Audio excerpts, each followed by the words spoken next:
কখনো কখনো জীবনে এত কঠিন সময় আসে, এমন কিছু আমাদের সাথে ঘটে যা আমাদেরকে শেষ করে দেয়, আর আমরা জীবনের কাছে হেরে যাই, হতাশ হয়ে পড়ি।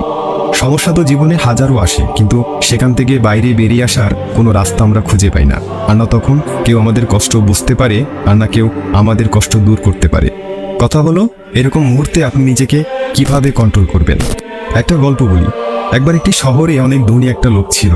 সে অনেক বড় ব্যবসা করত, আর তার জীবনের সমস্ত রকমের সুখ ছিল। বিলাসিতা বলতে যা প্রয়োজন তার সবকিছুই তার ছিল। কিন্তু একদিন তার জীবনে এমন সময় আসে যে তার ব্যবসায় অনেক বড় ক্ষতি হয়ে যায়। তার সমস্ত সম্পত্তি নিলাম হয়ে যায়। সে সারা জীবন যা কিছু অর্জন করেছিল সেই সব কিছু কিছুদিনের মধ্যেই শেষ হয়ে যায়, আর রাতারাতি তার সব কিছু বদলে যায়। এমন অবস্থায় সে এতটাই ভেঙে পড়ে যে সে মনে মনে ভাবে, এই জীবনের থেকে ভালো আমি এই জীবনটাকে শেষ করে দেব, আত্মহত্যা করে নেব। আর এটা ভেবেই সে শহর থেকে দূরে একটা পাহাড়ের উপরে যায়, যেখান থেকে সে লাফ দিয়ে আত্মহত্যা করবে। আর যখন তিনি ওখান থেকে লাফ দিতে যাবে, তখন ওখানে একটা লোক বসা ছিল। বসা থাকা লোকটি তাকে লাফ দেওয়া থেকে আটকায় এবং জিজ্ঞেস করে, তুমি এখান থেকে কেন লাফ দিতে চাও?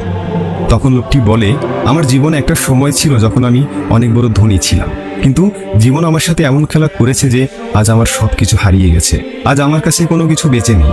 তাই এমন জীবন নিয়ে আমি কি করব? এর থেকে ভালো আমি নিজেই নিজেকে শেষ করে দেব। তখন ওই বসে থাকা লোকটি তাকে বলে, তুমি তোমার সম্পত্তি হারিয়েছ, নিজেকে হারাওনি। সম্পত্তি রোজগার করার ক্ষমতা, বুদ্ধি তোমার কাছে কালকেও ছিল, আজও আছে। সময়, পরিস্থিতি এগুলো বদলে যায়। কাল তোমার ভালো সময় ছিল, আজ খারাপ সময় চলছে। বিশ্বাস রাখো, আগামীকাল আবার সেই ভালো সময় ফিরে আসবে। মনে রাখবে, আশা কঠিন সময়ের সবথেকে ভালো বন্ধু।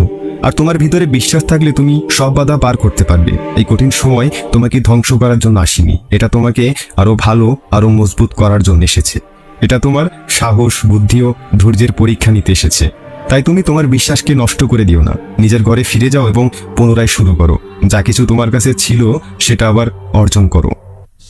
এই লোকটার কথা শুনে ওই ব্যক্তিটির মাঝে নতুন করে আশার আলো জেলে ওঠে। সে ভাবে, সত্যিই তো, অর্থই তো শেষ হয়েছে, আমি তো শেষ হয়ে যাইনি। আমার পরিচয় কি কেবল আমার সম্পদ?